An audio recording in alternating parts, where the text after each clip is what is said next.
paboro bailing ho na pag alas 6. Amang alas 5 pa sana mag-exercise na.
Alright.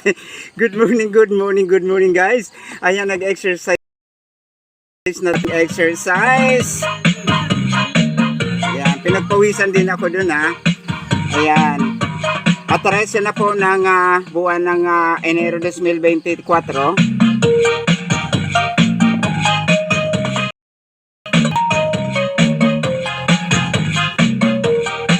Ayan, humingal ako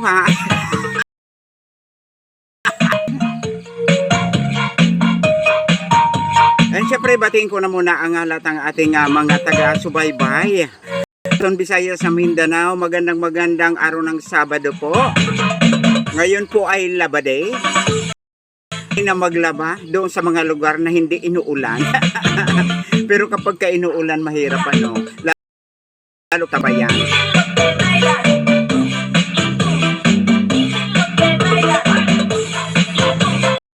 Maaga magsikpagkapihan na. Ako ito nagkape na. And syempre, kailangan po natin ng exercise. Lalong-lalo po yung mga nagtatabuong maghapon na nakaupo lang sa kanilang mga opisina. Kailangan po natin iunat-unat natin ang ating mga kamay, ang ating mga paa. Rock. And syempre, iwasan po din natin yung mga bawal na pagkain, lalong-lalo na po yung mga nagme-maintenance. Ano po?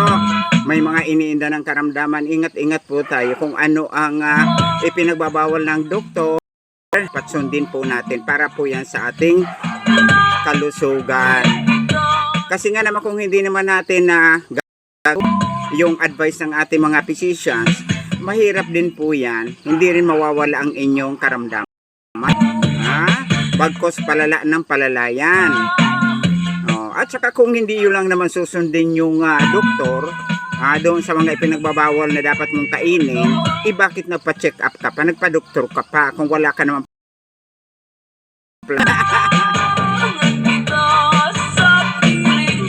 tama ka dyan, Tita Ping.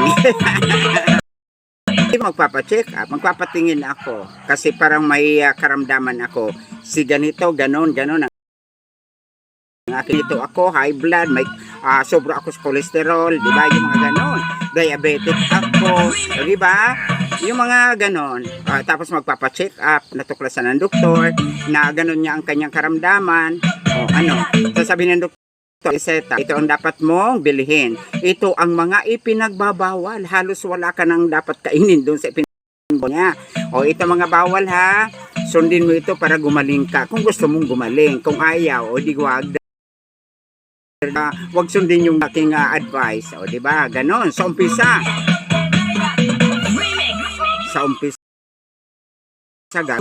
Gagawin niya yan. Ano bang yung mga bawal? Halimbawa, tungkol sa taba, tungkol sa matatamis, alat. Abay, nasunod niya mga 2 weeks. Aba, mukhang gagaling na siya. Sa pusong nilayuan,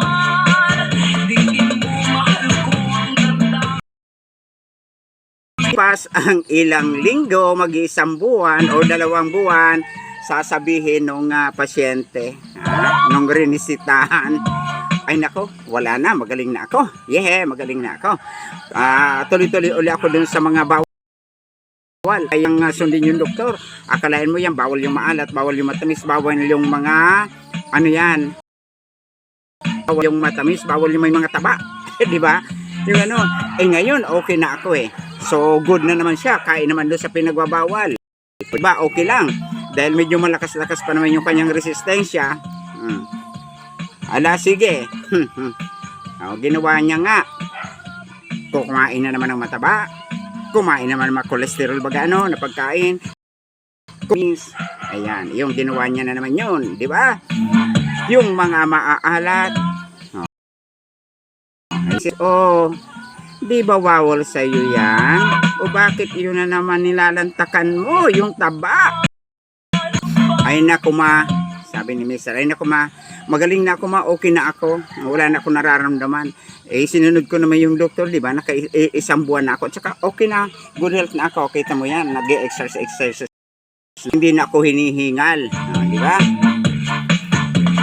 Sasabi ni Mrs. Bahala ka nga. Ayaw mong sumunod sa payo ng doktor, matigas ang ulo mo, pag nagkasakit ka, pabayaan kita dyan. Pero hindi niya naman kayang tiisin yan dahil awa niya yan.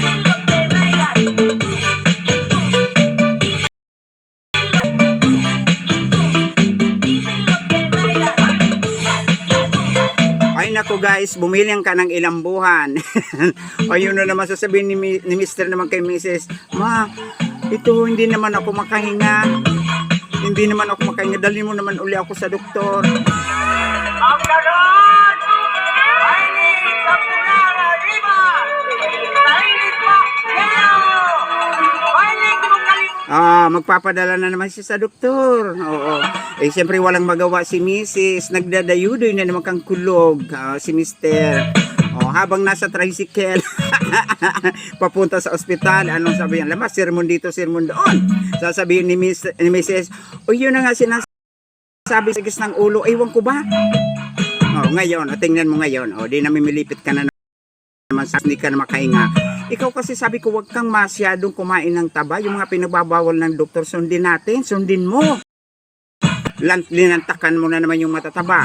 Kapag linantakan mo na yung mga maalat, yung mga matatamis, alay wala kang pakunda. Sige, sino nakaramdam ng sakit? Bahala ka. Bukod doon, gastos na naman tayo. Ikaw ang tagas-tagas talaga ng ulo mo. Sa sunod, pag nangyari pa ito, ay naku, hindi na kita susundin. Hayaan kita. Di ba ganun ang mga misis?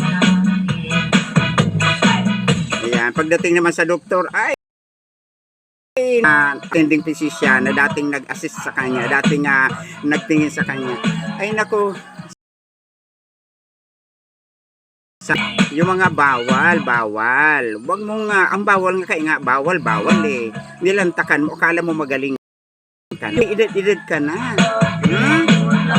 Kailangan ingat-ingat na tayo sa ating karamdaman. Ilang taong ka na? Hindi ko nakita yung record mo. 61. 61 na. Kailangan maingat na tayo sa ating kakainin. Sundin ang luho ng ating bunganga, ng ating mouth. Kasi pag sinunod natin nga, talaga nga, hindi ka gagaling.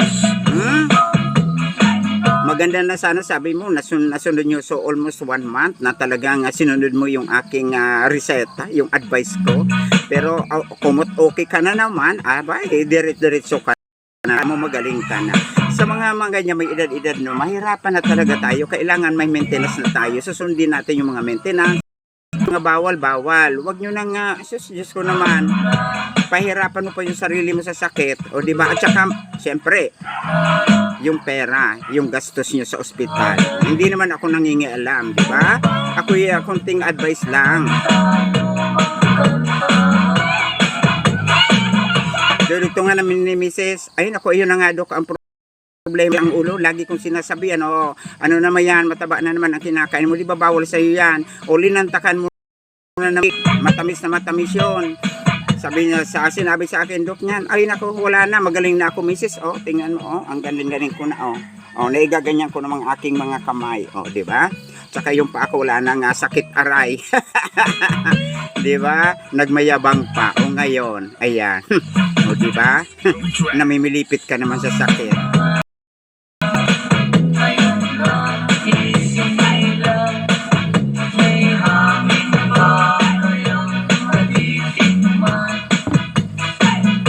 Sabi nga sa kasabihan minsan, kung ano daw ang bawal siyang masarap. Pagdating naman na nagka-problema ka, sino ba naman ang mamimilipit sa sakit? Di ba ikaw? Kaya yung mga kababayan natin na talagang magpapacheck up sa pagkatapos hindi nyo naman susundin yung inyong mga doctors, di wag na kayo magpa-check up dahil matigas ang ulo nyo. Di ba sayang lang ng pera, yung effort. Di hayaan mo mamilipit ka na lang sa sakit.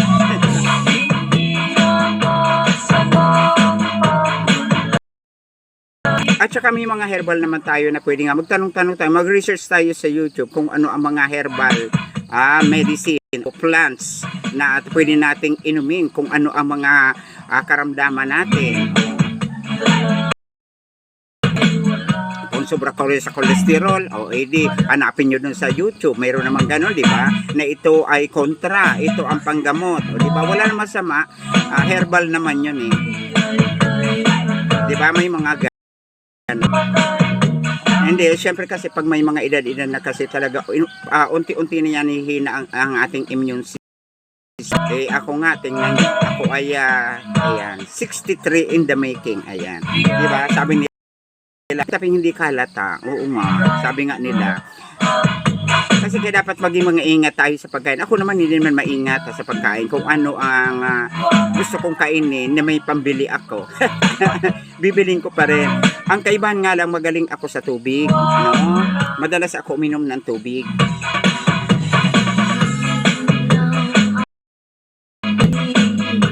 Speaking of tubig, may mga lugar pala somewhere in Baguio City, di ba?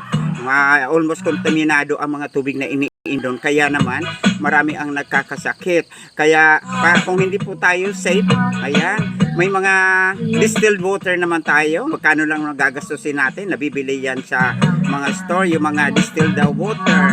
Mayroon namang refilling station. Pwede tayo magpa-refill. O kung kaya naman nagtitipid tayo, may nawasa kayo, may puso kayo, ay di pakuluan nyo ilang beses yung tubig. O diba? Ang kaso ang iba na tamad na tayo.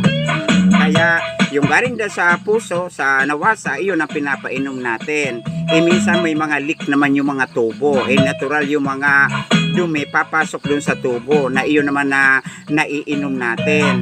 Kaya para maging safe, maiwasan na sakit, siguro pinakamainam na pakuluan muna natin ang ating tubig. Ilagay natin sa isang pitsi, ilagay natin sa isang container yung pinakuluan natin. At saka delikado lalo na kung may mga anak tayo, may mga bata, di ba, yung mga chikiting. May pangutan niya pagdating sa mga ganong problema.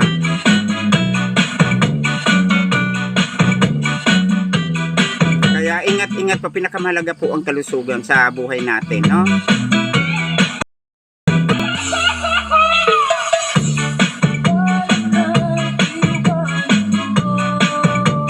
Advice natin sa ating mga kababayan, maging maingat sa mga kakainin, makinig sa ating mga doctors kung anong bawal-bawal. Nung panahon nga, mga medyo matatanda, nung panahonan, di ba? Ang nilalaga nila, yung mga dahon, nung kung anong pinagpipitas doon sa likod bakura nila, pinagsama nila, drink all you can, sabi nga. Parang pakbet, sama-sama doon sa isang takuri na may lamang tubig. Pakukuluan niya ni lolo at lola natin ng panahon. Kaya kita mo yon, inaabot sila ng mga 120 years old, di ba? At saka hindi gumagamit ng salamin, di ba? At saka sabi nga, nakakatanid pakidago, matahi si lola, lola yan mga sabihin nating 85 na si lola. O kita mo yan, nakakapagtanid pa kandago, yung karayom, gaganon yan, tapos nakakapagtahi pa yan sa magitan ng kamay. No, walang salamin yan. Hanggang ngayon may nakita pa naman ako na medyo may edad na rin. Ang linaw-linaw ng mata, no? At saka ang linaw ng pandinig, ang linaw ng pandinig. Di ba? Kasi maingat siya sa kanyang mga kinakain. May disiplina siya sa bawat kainin niya. Kasi nakasanayan niya yun nung bata pa sila. Di ba? Kaya sa pagiging maingat niya, may disiplina siya sa kanyang kinakain. Kaya tingnan mo, kahit may edad na siya, ang linaw-linaw pa ng mata. Ngayong panahon natin, ano ba nangyayari? Umindad lang ng 9 years old, kita mo, kailangan pa-check up na, kailangan pumunta na sa optometrist. Tama ba yun na ang pupuntahan niya? Sa mga optical, di ba, magpapahiting niya ng bata kasi may parang lumalabo ng mata ng bata. Kita mo, 9 years old pa lang yan. May iniinda na, na nararamdaman niya sa kanyang mata. Kaya makita mo sa school, may mga pumapasok yan, puro di salamin sa murang edad. Diba? Kaya sabi sa Bicol, daing hirato, kung ano-ano mga binibili, pinapakain sa bata.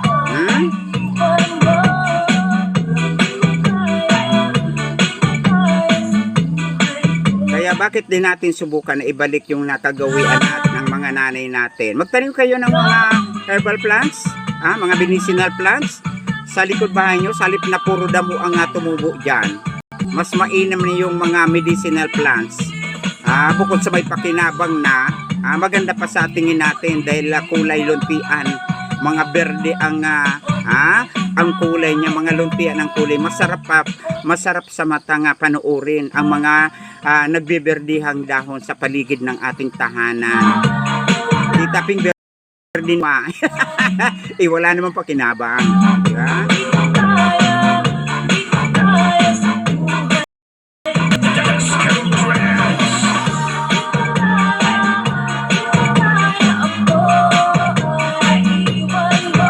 Siyempre ulitin po natin Sabado ngayon at 13.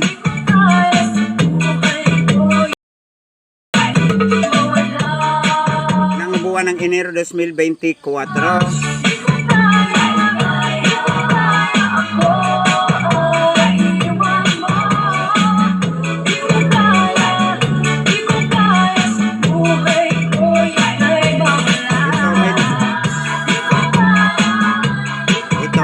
May libro tayo dito. Ayan. Ang nakalagay dito, mga halamang kahanga-hangang pampagaling. Ayan. Yun. Mga halamang dahon, gamot na pampagaling. Ay tayo, kukuha tayo dito sa ating aklat para makatulong sa lahat. Kung ano ang mga bawal na pagkain at saka kung ano ang mainam na herbal. Ayan, ito po yan ayan po ang mga laman yan ayan. Kaya lang baliktad baga. Ayan, so may mga nandito. Ito yung mga first aid. Halimbawa kung kayo ay nakagat ng ahas, ayan, ito po yun di ba? Lalong-lalo na po yung mga kababayan natin nakatira sa mga kanayunan, pupunta sa bukid, di ba, sa kagubatan, kailangan natin mag-ingat. Pagaan yan mga lugar, marami din naglilipa ng ahas. Ititaping ang ahas nasa kuhanay, wala na nasa syudad, sa bayan. Ibang ahas naman sinasabi nyo. Ayan, ito po yun, mga pagtatalakayin natin, yung kagat ng ahas.